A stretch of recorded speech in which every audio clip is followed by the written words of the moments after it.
by the British is our undoing. But we couldn't go beyond what the British have planted. We nationalize what the British have planted, and we can't go beyond that.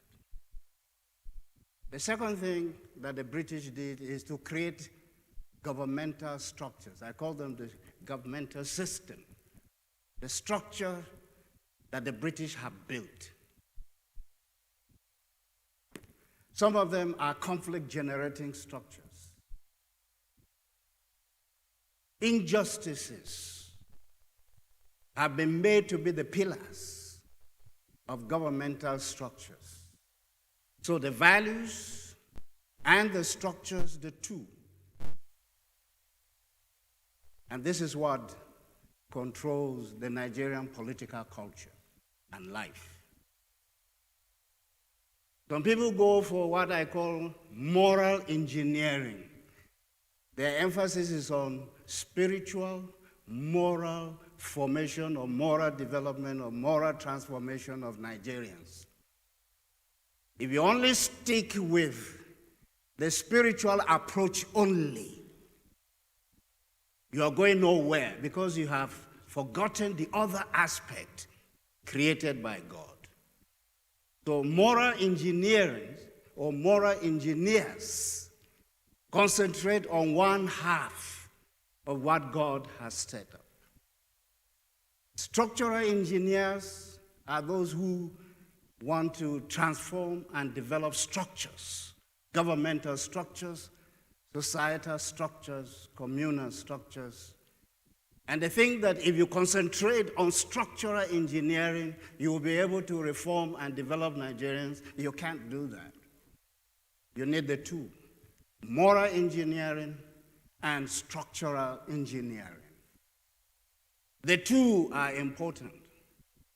And what is lacking is that you don't have politicians who are developmental, transformational in their approach to both moral engineering and structural engineering. So we need transformational political leaders who can take the two, moral engineering, structural engineering, and use both to build Nigerian society, to transform human beings on the one hand, and to transform the social environment on the other hand. You can't do that in Nigeria unless you know exactly what Islam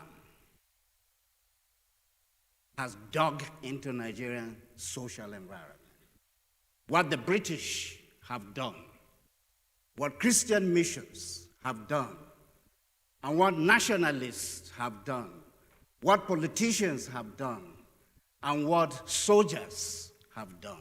Each of them had brought in their own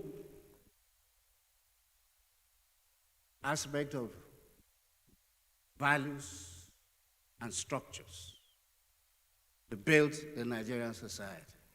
Now imagine Nigeria having its own foundation, what they inherited from their ancestors,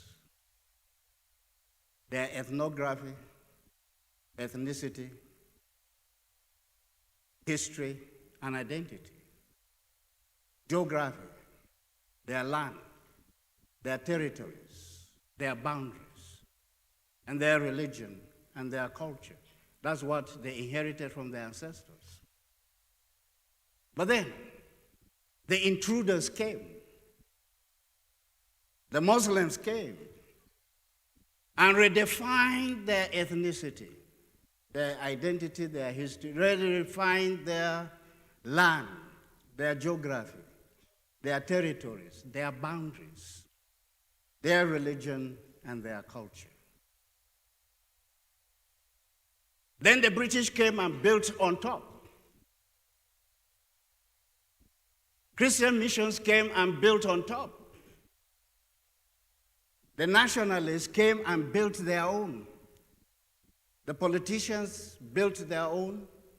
and the soldiers built their own. Now imagine how many layers. That describes exactly the confusion, the moral, social, structural confusion that Nigerians are in today. What is happening now is the byproduct, is the consequence of the structures and the moral values that have been built into the Nigerian system or Nigerian society by what I call empire builders or social reformers. Our ancestors were the first empire builders. Muslims were the second empire builders. The British and Christian missions were the third and fourth empire builders. The politicians and soldiers, they are the fifth and sixth empire builders. And all of them have built something into Nigerian society.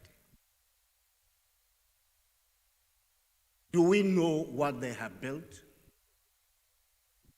Do we know the structures and the values that created our social environment, that rule, control, influence our social environment?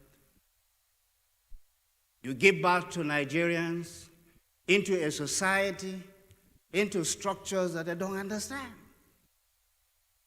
They don't understand. You go to universities, go to higher institutions, and you do your training professionally in your areas, but you are completely ignorant of how your society has been built up or set up by empire builders. And we just struggle within the system, the confused system. Are you going to follow the values and the structures of our traditional ancestors? Are you going to follow the structures that the Muslims have put into Nigerian society? Are you going to follow the British structures and values? Are you going to follow the Christian structures and values? Are you going to follow the structures of the nationalist politicians and soldiers? Now, all of them have turned Nigeria to be what Nigeria is now.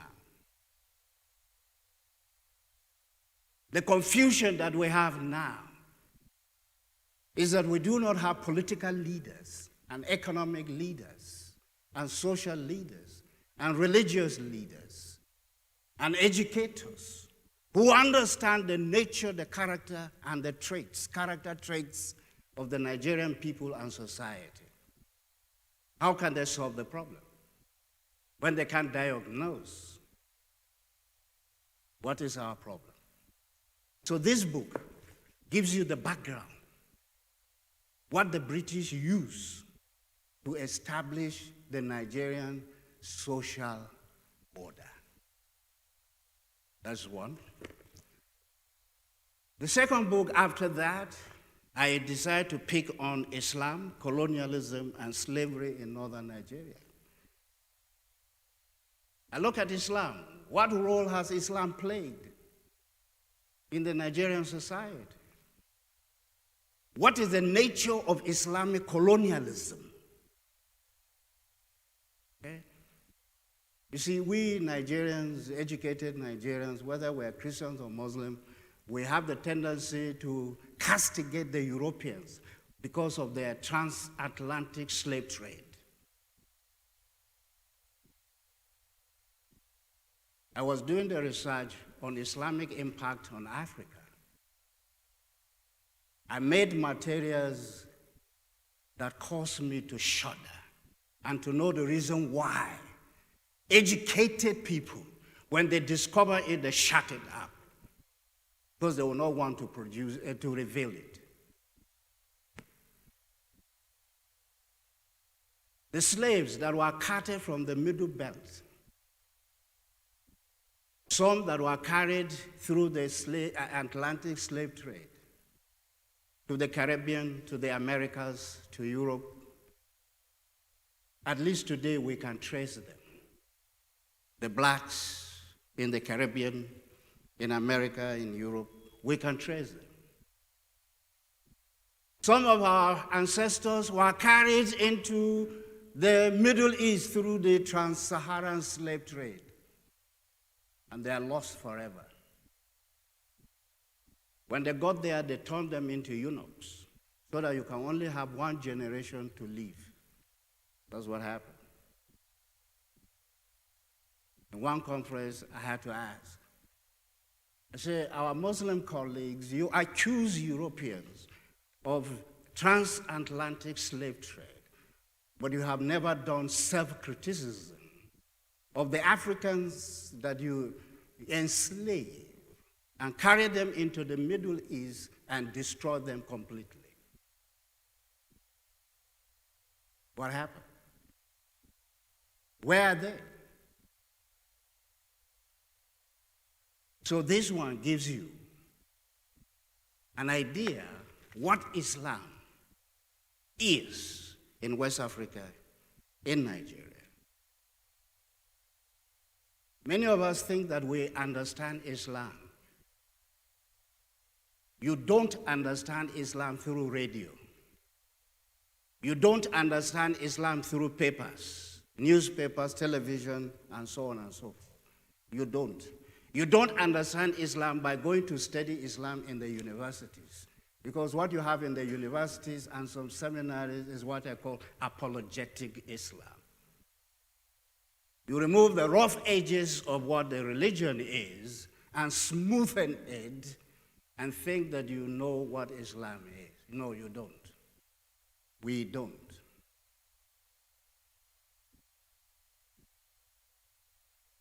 Islam is deeper than what you see and what you hear. I was in Germany. I gave a talk on Sharia. And my colleagues in Nigeria said, hey, Fred, you know Islam, the holy books of Islam. This is what the holy book said. I say, yes, of course. Don't teach me Islamic dogma. I know it. What I said in the conference is, what is the impact of the Islamic dogma on Christians throughout history? This is what I concentrated on, and that is what I presented my paper on. The of Islamic dogma. Upon who? Upon the Christians throughout history. So this little book, Islam,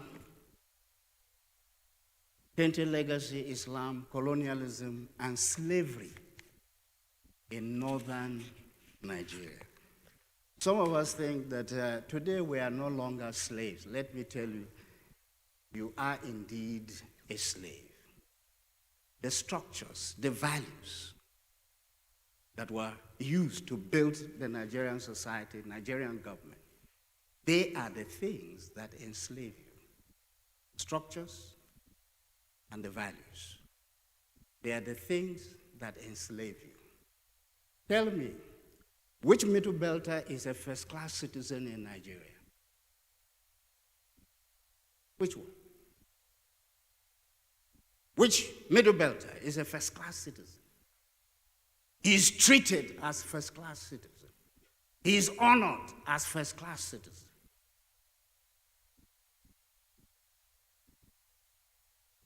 So you need to know how the British structured the Nigerian society on hierarchical order.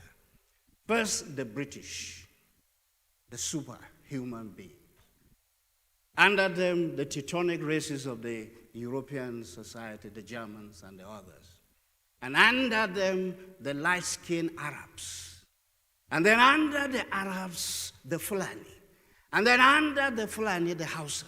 And then at the bottom, the child races, the pagans. The pagans were at the bottom. Because the British structured the Nigerian, northern Nigeria, and Nigeria itself under what I call hierarchical structure of government. You are treated by your class that has been given to you, assigned to you, prescribed for you by the masters. The British, If you read their works, they will tell you that there are some Nigerians that are born natural rulers. And that has stuck. And that is the ideology that is ruling Nigeria right now. The super race, the born to rule. So that is what the two books will explain to you. How the Nigerian social order was set up by the empire builders. Nigeria can never become democratic unless you deal with those structures and values that generate conflict, crisis in Nigeria. The task for modern politicians in Nigeria is to study those values, negative values, and structures of injustice that have been set up. Politicians are to study them and to develop political ways of what? Of removing them, expunging them, transforming them, changing them. But today in Nigeria, every passing day, we are consolidating structures of injustice and conflicting, generating values. Nigeria today is more divided than ever in its history. More divided. I told you that the one pillar is ethnicity, tribalism. I call it ethnocentrism and primordialism. Primordialism simply means tradition. Ethnocentrism simply means ethnicity. Tribalism. The third book, which is a small booklet, is out of print. It's a summary of 3 books. It's a summary of these 2 that I have mentioned, and the third one is the theory and practice of Christian missions in Africa. So that little book, The Historical Roots of Ethno-Religious Crisis in Northern Nigeria, is a summary of 3 books. Sorry, it is out of print, so we don't have it. The third one is The Trinity of Sin. The Trinity of Sin. I remember reading some scholars' review of this little book. They say, Trinity of Sin? Can sin be in a Trinity? And my answer, if you ask me, can Trinity be in a Trinity? I said, no. You don't have the Trinity of Sin. Yeah, but why the book, The Trinity of Sin? I said, I did that one in order to force people to read the book. If you read it, you will know. At the bottom, you have 3 roots: self-centeredness and pride, lust and greed, anxiety and fear. These are the 3 roots of sin. And every human being, after the fall, you are governed by self-centeredness and pride. You are governed by greed and lust. And you are governed by anxiety and fear. The Nigerian election of 2015 and 2019, which is a repeat, the psyche of Nigerians was governed. What manipulated Nigerian politics, elections in 2015 and 2019, is simply anxiety and fear. Who is going to rule this country? Which political party is going to rule Nigeria? Fear and anxiety. Eh? The 2015 election on the plateau. What governed the attitude, the political attitude of people in Plateau State? It was what? Regionalism. They were all petty ethnic groups. So that wasn't a problem to them. But what was a problem to them is which section of Plateau do you come from?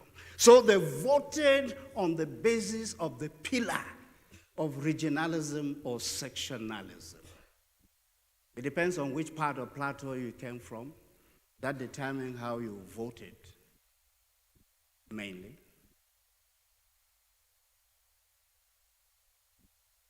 So my self-centeredness, my pride, my greed, my lust, my fears, my anxieties is a matter of degree. It's a matter of degree. But each one of us, after the fall, this is what rules us. Our lives are governed by self-centeredness and pride,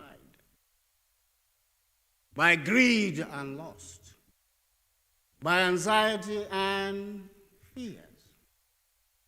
Imagine, take a government instrument or church instrument or company instrument and hand it over to somebody who is self-centered, who is a proud fellow, or who is so greedy and so lustful, lust for power, so on and so forth. Okay? And then Nigerians are saying that they are fighting corruption. You know, I talk about structural engineering and moral engineering. They think that they could fight corruption structurally by setting up what? Instruments to do what? To fight corruption. But who are the people who handle the instruments of fighting corruption? They are the most corrupt people. So you take a corrupt fellow to go and what? Man the instruments that will fight corruption. Or he will use his intelligence to undercut. The present regime told Nigerians in 2014 political campaign and 2015 political campaign that their agenda is to fight corruption. And they have failed. They never fought against corruption. They never.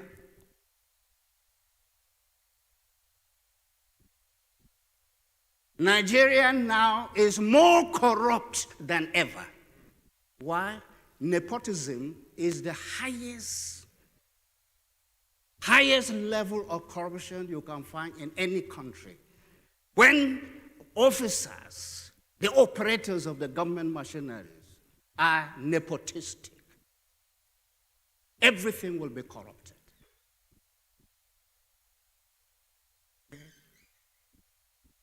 So this little book is a diagnosis of who a human being is after the fall. The solutions are there. In every of my book, there is always the solution. There are about 2 or 3 chapters on how do you solve the problem of Nigeria that has been set up by empire builders. How do you address the question of Islam in Nigeria? The book gives you a solution to that. So these are the adverts.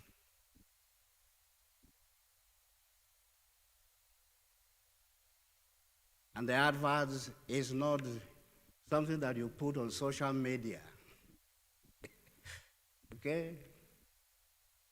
I was outside of the country when there was riots here in Jos. I think, is it 2011? It's 2008, and then 10 and 11. And I read what people have put on social media. I look at it and I just shook my head. I said that they are talking without history. They don't know. And so they become what I call eclectic. You see, most politicians in Nigeria are eclectic politicians. What I mean by eclectic is that you don't take things from their roots. You take things from the branches, from the top of a tree, and then you start writing. Of course, we're very good in marshalling words, arranging words, but without foundations. So these books will give you the foundations. Let me tell you something about this one, the British colonial legacy. One professor in ABU asked his students that they must read this book. He was a Muslim. At Bayero University, we met in late 80s, the Bulumkutu and something that happened. I met the guy. He was a professor of Islamic studies at Bayero University. After we introduced ourselves, then he met me. He said, "Are you this Turaki?" I said, "Yes, I am." You see, your book, your thesis, you wrote it in, ooh. I said, "Yes." Have you read the bibliography? Did you read the bibliography? Stood for about 5 minutes, he didn't answer. After that, he said, "Yes. Our ancestors were wicked to your ancestors." I said, "Yes. I'm a theologian and a social ethicist. I write in order to cut the hearts. I tear the hearts apart because we're trained to do that as theologians and ethicists." So then after that, he said, "Do you know what?" I said, "What?" I said, "Your PhD thesis is under my pillow. If I hear of any crisis anywhere in the country, I go back to your thesis to locate why that problem is taking place." I sent a thesis to one professor at OAU. The guy just wrote and said, "I'm not returning it to you." ABU borrowed it, and they wrote and said, "Yeah, you are the author and you are from that school." They borrowed it from the library, Jets Library. And they said they are not returning it because the author is there. Okay. One general read it and said, "Hey, I wish every general in Nigeria reads it so that they know what is going on." So these are the books. Now, let me say a few things, and then I have to give enough room for questions, please. But let me say a few things. It is my prayer for you that you understand what is happening to you as a Nigerian. Have you ever taken time to reflect what is happening to me? Have you?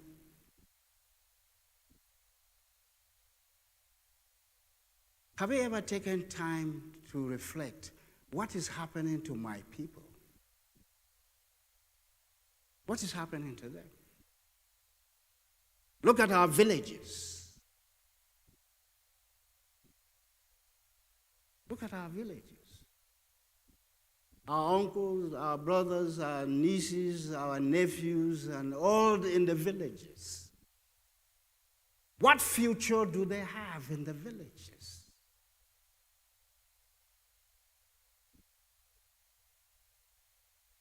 Institutions, schools for children.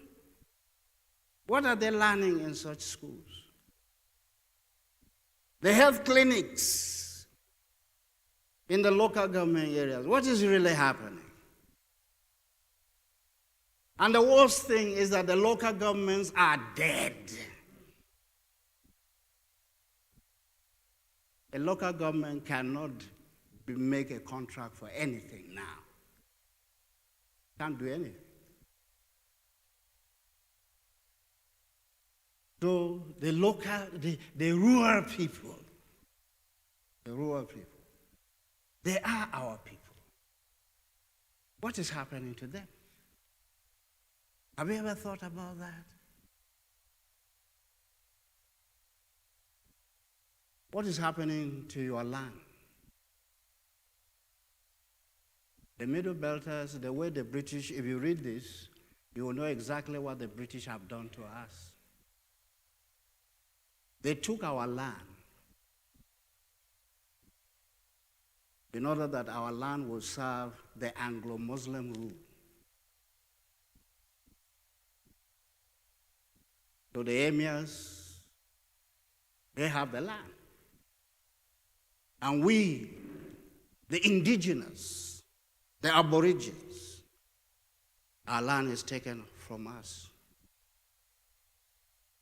The British so organized it in such a way that no Nigerian can travel to Kano and take possession of land. No Nigerians can travel to Ibadan and take possession of land in the West. No Nigerian can travel to Enugu and take possession of land in Enugu, except your Hausa, Yoruba, Igbo. That's what they did. But what did they do to the Middle Belters? They did not protect the Middle Belters. Anybody, anywhere, anyhow can come to the Middle Belt and claim your ancestral land as his land. Why? Because he's a Nigerian citizen. Nigerian concept of citizenship only works in the Middle Belt. It doesn't work in the far north. It doesn't work in the west. It doesn't work in the east. It only works in the Middle Belt because of what the colonial masters did to us. They did not protect us. You can't go to the west and grab land. You must pay. I didn't know that we have to pay tax every year. With all the property that ECWA has in the south, the same thing in the east, okay? You have to pay property tax. But here in the city of Jos, Kaduna, they grabbed the land from the indigents and dispossessed them. Once you are dispossessed of land, your economic base is shattered. A friend of mine, a lawyer, took me around Lagos. And he would drive me and say, "Did you see this skyscraper?" I say, "Yes." It has a lease of 99 years. At the end of it, that whole building, it belongs to us. They have to come back again to negotiate with us because it belongs to us. The land belongs to us.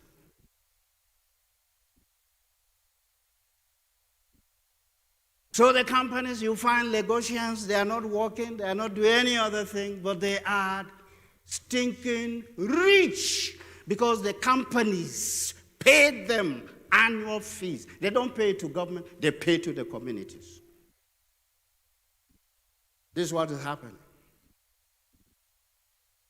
In the north, they took your economic base and governmentalized it. Let me put it that way. And they said land belongs to government. No. Your land pre-existed Nigeria. And according to UN, United Nations, the land belongs to you. Your ancestral land belongs to you. And nobody can take its authority and power from you, except if you allow them. So they make policies. For example, Abuja. The Gbagi people who own the land, they removed the Gbagi people. They purported that they paid them compensations.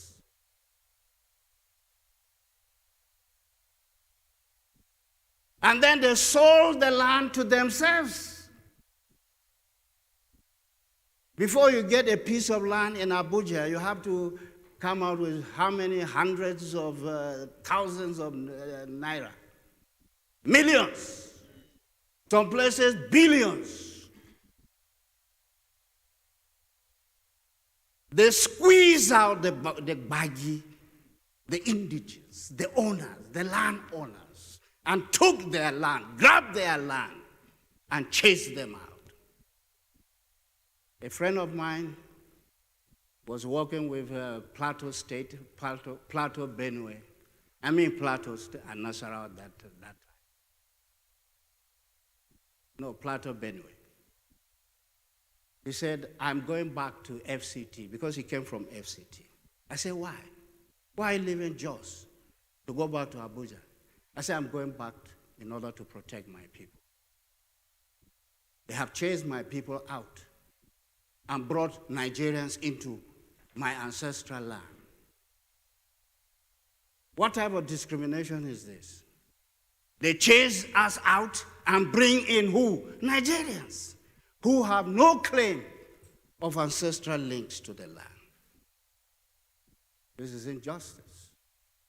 So she said, I'm going back to fight for my people. And he did. And he is still fighting.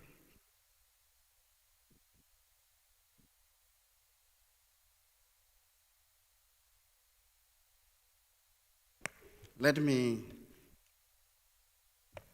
say this.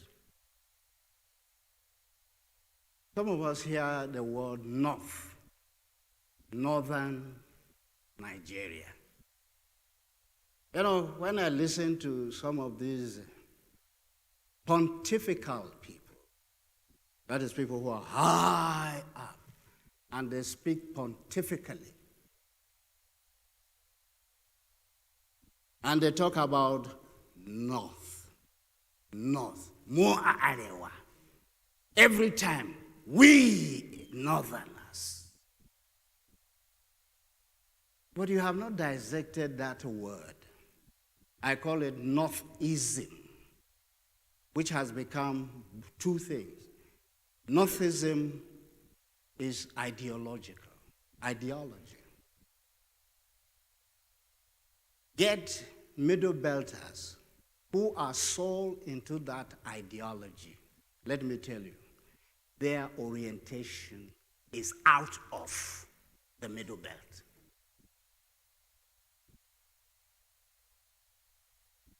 They don't think middle belt. They think Northism. Northism is also religious. It's a religion. Religion. Okay? Now, when they use the word North, you see, North was dead January 15, 1966, at the coup. It was dead. Immediately after the coup, North was divided into provinces. Major General Oguyi Ironsi turned the regions into provinces.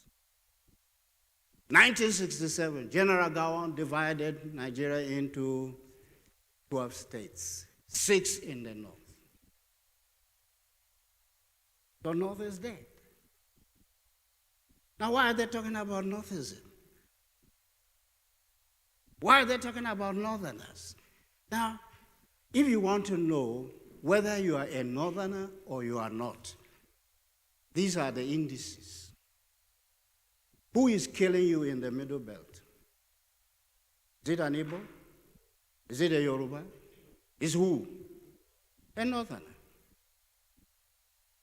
If you are a northerner, would a northerner kill you? No. Who is grabbing the lands of the Middle Belters? Is it from the south? Who? Northerners.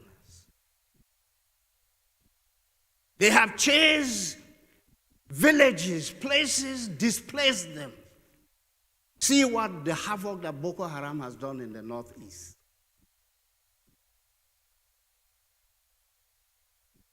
See the havoc that the Fulani herdsmen have done in the Middle Belt area.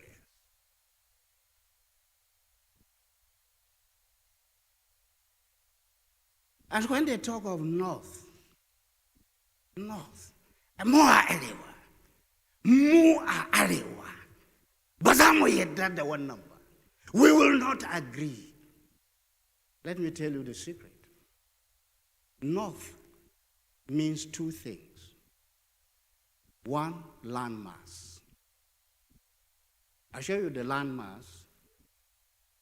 You see, the Middle Belt area is bigger than the far north, bigger than the south.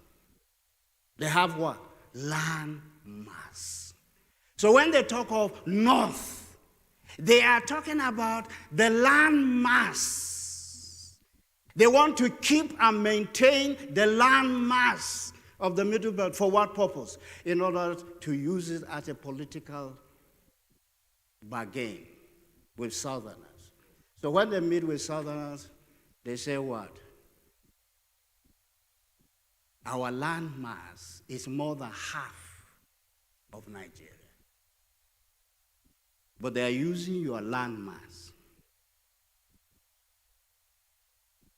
But they don't care who you are. You are the greatest obstacle.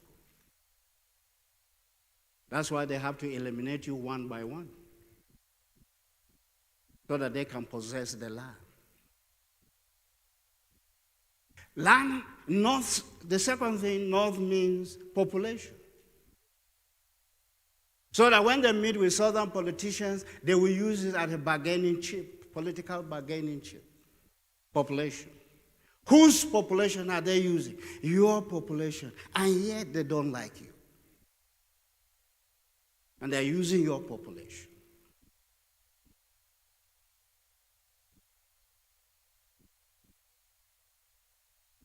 And when they see that the thing is dicey, they will look, the northern politics. Northern politics is based on clientele system. That is masters, servants. Even the way northern region was divided, it was based upon master-servant clienteleship.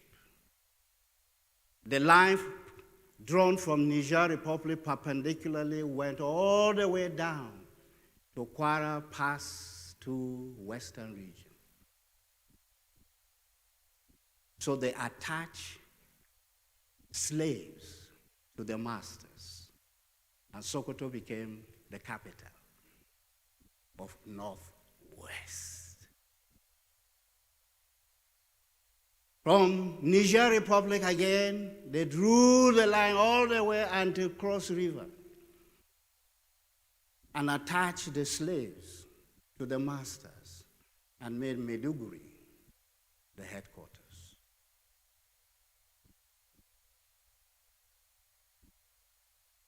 Plateau, they joined them with Benue.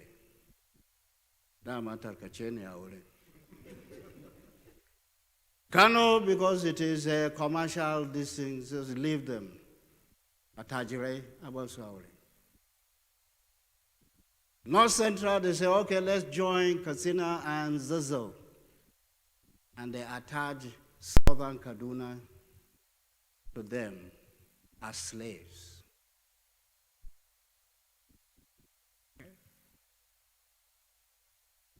That's how it was done. You see, the soldiers naively thought that.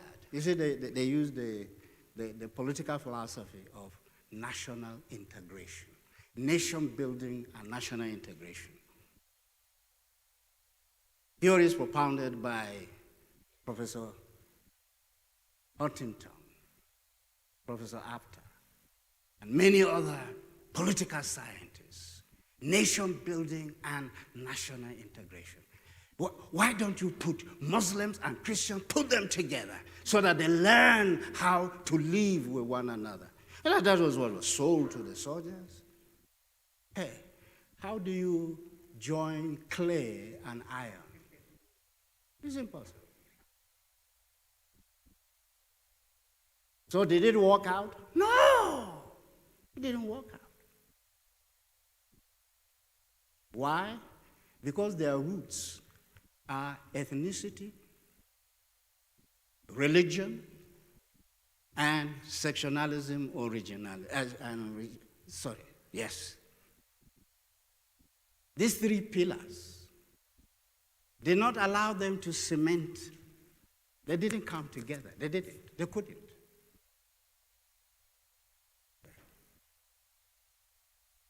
So, the concept of North,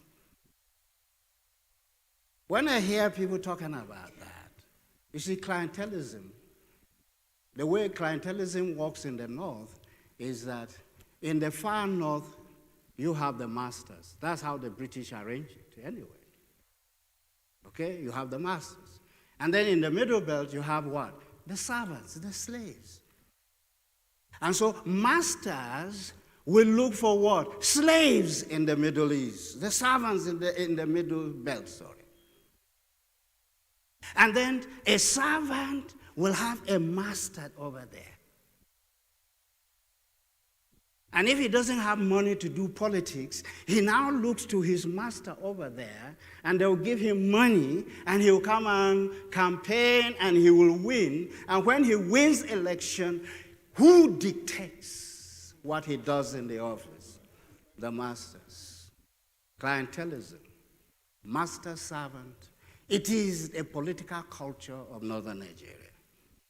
Professor M.G. Smith wrote about corruption in Hausa land. You need to read that book. Corruption in Hausa land. So corruption is not now. Corruption has ever been with us in our society. So that's what goes on. Okay? When it comes to politics, you see, the politics of clientelism is the biggest political currency in the Middle Belt. You have to look for who? You have to look for masters. You find somebody in the Middle Belt, before he ventures to look for any political party, or he wants to be made a chief or whatever it is, he has to go to Sokoto. He has to go to Sokoto. He has to find one master over there who will what? Who will sponsor him? Are you looking for a post in government? Abuja is near us here, but the fellow will have to go to Sokoto, will have to go to Zazo, will have to go to Kano, will have to go to Katsina to look for what? To look for support and favor to get a job that is near him.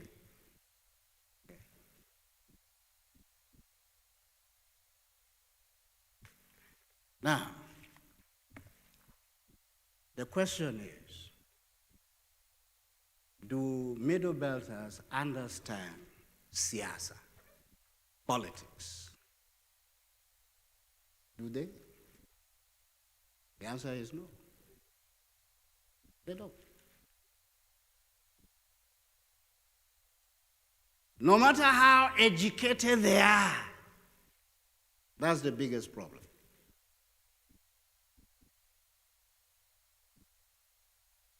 Tomorrow,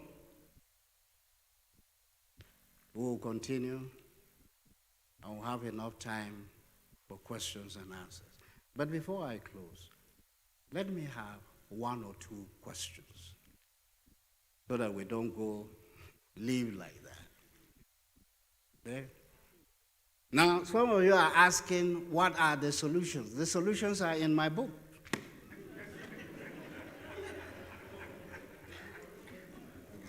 Eh? Oh, some people have already. Okay. Ba gama kaswa de mene the gaiswa. So we can't finish everything. We can only do what we have to do. Now, please come up here. Thank you. So since you are the first to raise your hand, raise your question, come this way, and use the mic. Raise your questions, and then read this. I should read these ones. Yes, we still have some minutes. Okay, sir. We still have good minutes. I saw this, we have good minutes. Good. So we can entertain some of these questions. Now, begin with yours. Yes, my question is, in the morning you said clearly that those of us that were born after the 60s have no identity. Right? And my worry was that what role did those of you that have identity and were there when all these were done, what role did you play to ensure that we don't lose our identity? There's a gap there, sir. Yes. You see, the gap has already been created. Do you have to defend yourself? No. The question is, do you have the identity? And the answer is no. You don't have. Why? Because it was not passed down to you. So who failed, sir? The issue is not who failed. All of us failed. In fact, we are already failure in the wombs, in the loins of our parents. We're already failures in the loins of our parents. Okay? The youth can forge their own identity. Did they forge any of their identity?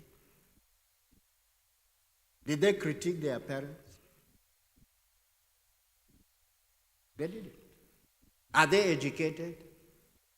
Yes, more educated. All right? Now, so the issue is not to blame. You see, don't blame anybody. It is a fact. Okay? So let's work on this fact so that we don't start to throw blames here and here and there. What is generally is that we have not developed our identity. If the children don't have identity, it means that their parents have not developed it for them. So we know where the problem is. Or don't you know? Yeah. I'm trying to know. No. Okay? So now, what can we do? You see, the elderly, what they have is already ossified. Their bones are already hard. They can't change. They can't change. So what we need as young people, we need to challenge the status quo and chart. The best example is now. The best example is now. The NSAS protest movement. That's the best example. Okay? Are you going to protest with a new identity for Middle Belt?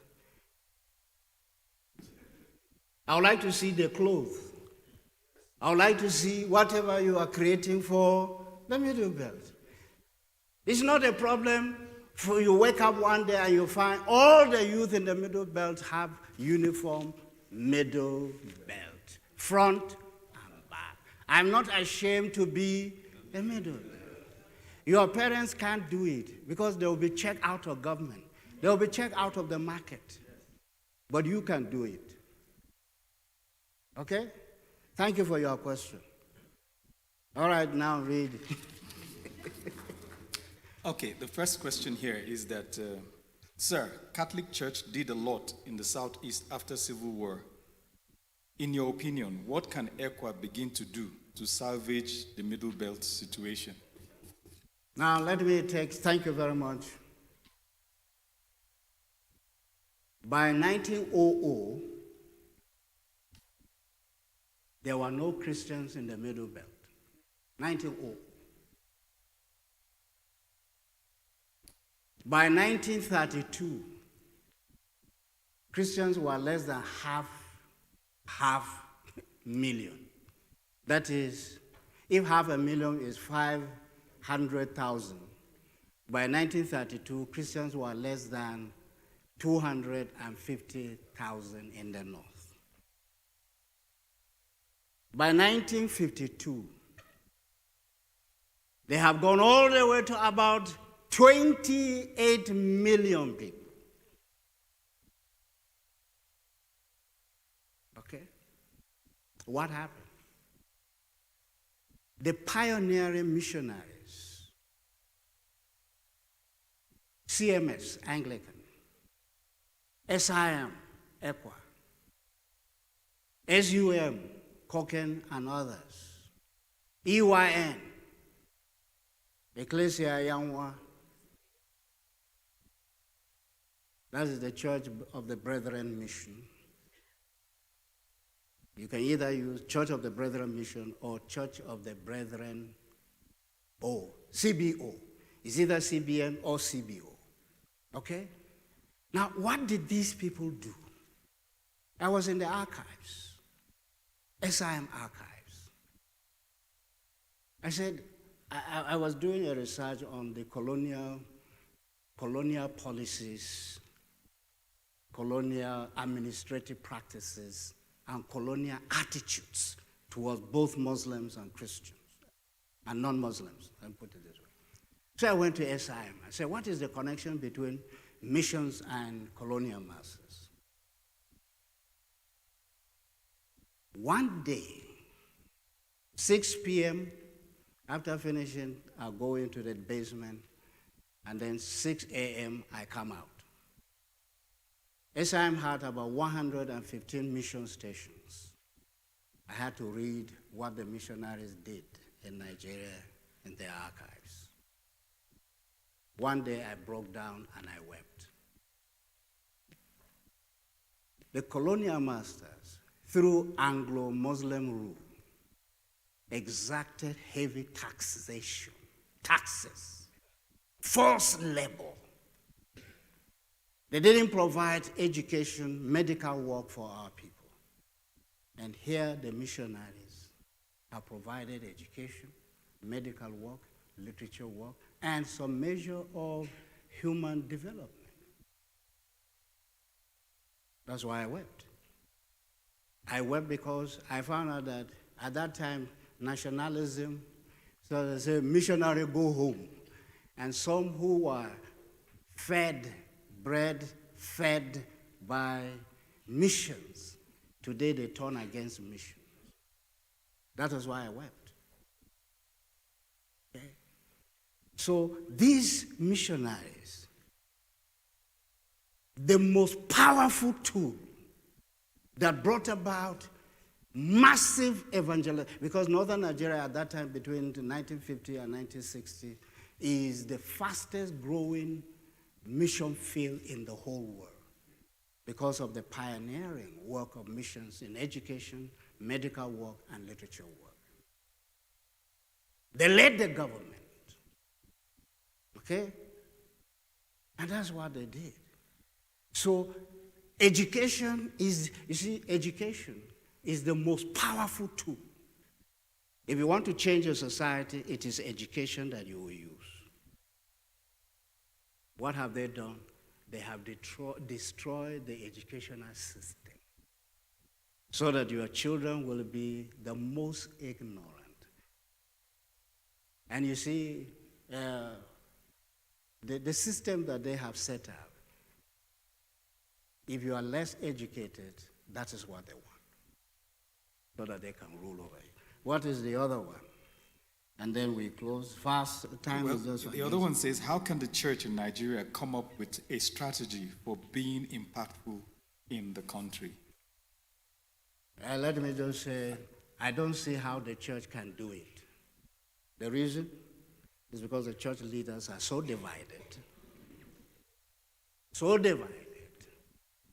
When I was vice president of National CAN, we worked together with Cardinal Okoye. I was designated to make sure that the Christians in the East and Christians in the West, they come together in unity in order to change the political equation of Nigeria. It was the most impossible task. Try it today and see. Okay? For those of you who are interested, I wrote a paper on church unity in Nigeria. I approach it from the ecumenical background because I was involved in national ecumenism in Nigeria. I worked in CAN for several years. So those of you who are interested in church unity in Nigeria, that article will help you. I have some suggestions what the church needs to do in order to overcome what is being asked here. Just go ahead. Why are Christians praying against disintegration? What are the effects of disintegration in the church? I don't know how. Can Christians pray against something? Can Christians pray against something? Do you know that what you may be praying against is the instrument that God will use? Who can dictate to the Holy Spirit how you should pray? You don't. Surrender your life to the Holy Spirit and He will guide you. In fact, He will take you to places that you dare not even step in. That's the leading of the Holy Spirit.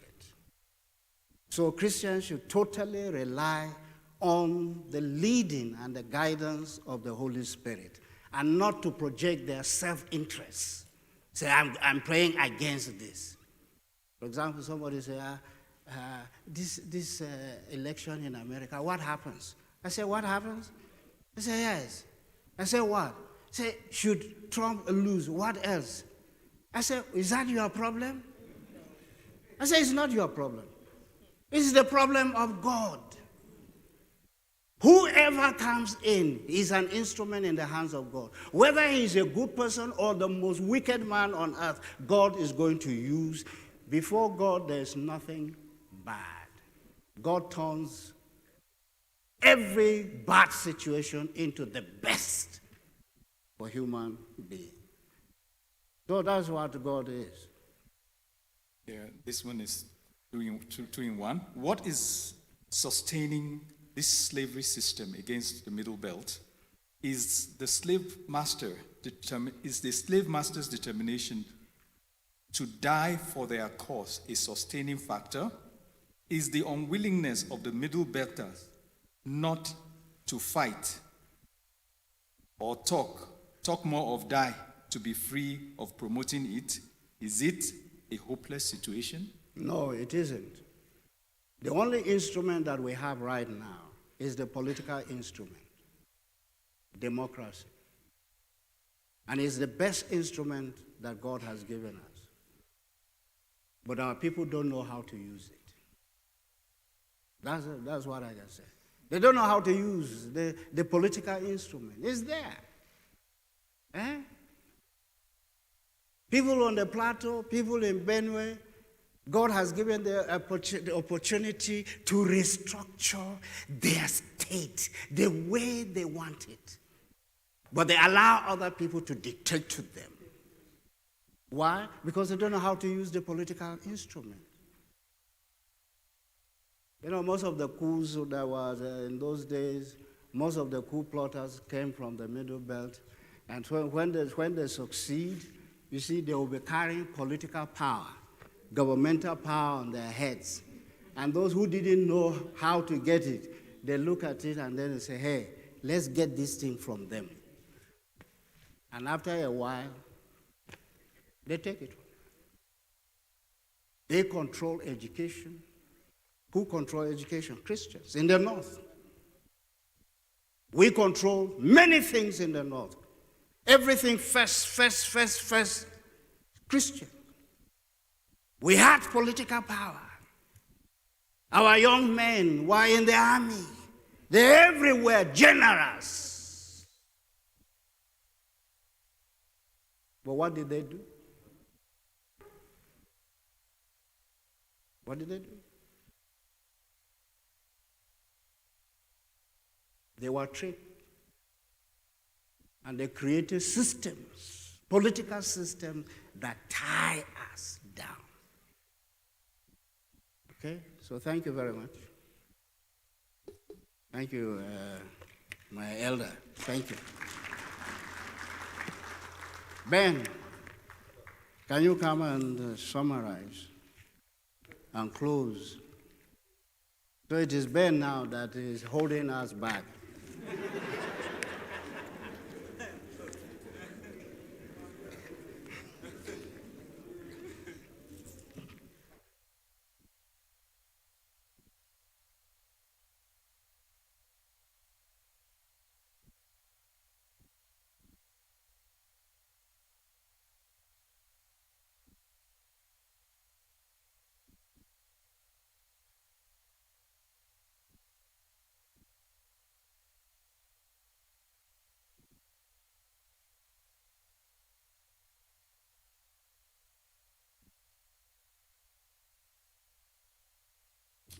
Thank you very much. We are going to finish now. Because time is not on our side. I'm not going to summarize today. When you come back tomorrow, I'll summarize. We had planned to finish around 6, so that will not be this point. But there's a question here which was not taken. Tomorrow, by God's grace, we're going to do that. We're going to start by God's grace 4 o'clock tomorrow. Because we want to be able to take. Thank you. We'll take the questions and discussions well. The topic, the theme for this program is Nigeria's unfinished business. Of Nigeria, you can understand why the church chose the theme. Nigeria's unfinished business. And there's so much unfinished business that's there that we are seeing. So we have from the church secretary an announcement. It's the funeral service for the late mother of Mrs. Abigail Aboki, Mr. Panyak, which comes up Wednesday, 11th November 2020 at 9 a.m. Cooking Church, Rao Kanang, just around the TCN area. The Court leaves New Jute Mortuary at 8 a.m. for the church service. Final interment comes up after church service at the family burial place at Do. And so this is from the church secretary, EPC. I'll just quickly call on Reverend Farouk to pray, close this meeting, and as we go home, the Lord grant us help. God bless you.